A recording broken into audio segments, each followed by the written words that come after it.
the number of teachers taking the Minerva courses has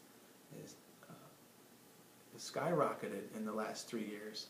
I guess it was now 3 years ago that I took my first course, and I've seen the numbers and sections really go up. So it's spread really by word of mouth, and what I've seen after the first year is teachers come back year after year and bring their friends.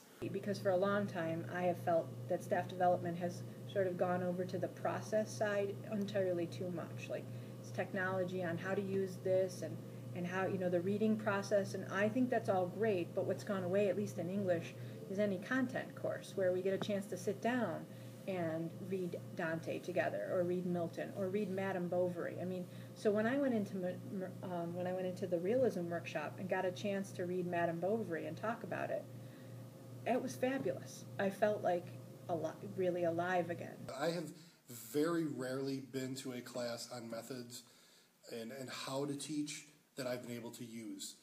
I've sat through, this is my 7th year in a public school teaching, I've sat through probably hundreds of hours of this is what you should be doing in a classroom, and not all of it to me is real world. This tends to be real world.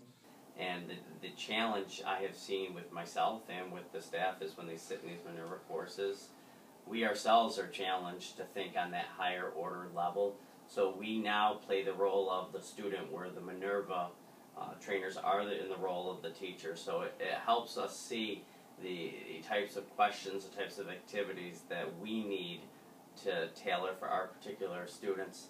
To assume that a teacher is done learning when they're 21 years old in their undergraduate education, I think is false.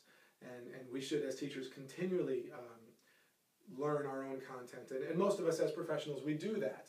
But to have the structure in a district to take Minerva courses to offer really high quality teaching and learning materials is a wonderful opportunity for teachers of any subject area to continue to learn. And my students, they know when I'm taking a course, I talk about it, you know, in my class, and sometimes they ask, you know, well, why do you take that? You teach violin. What does that, you know, mean to you? And if I'm able to draw connections to Carnatic music and Hinduism and improvisation, that's an extremely important connection. Well, I enjoy the fact that the teachers who have participated in the classes that I have taken have been from different disciplines.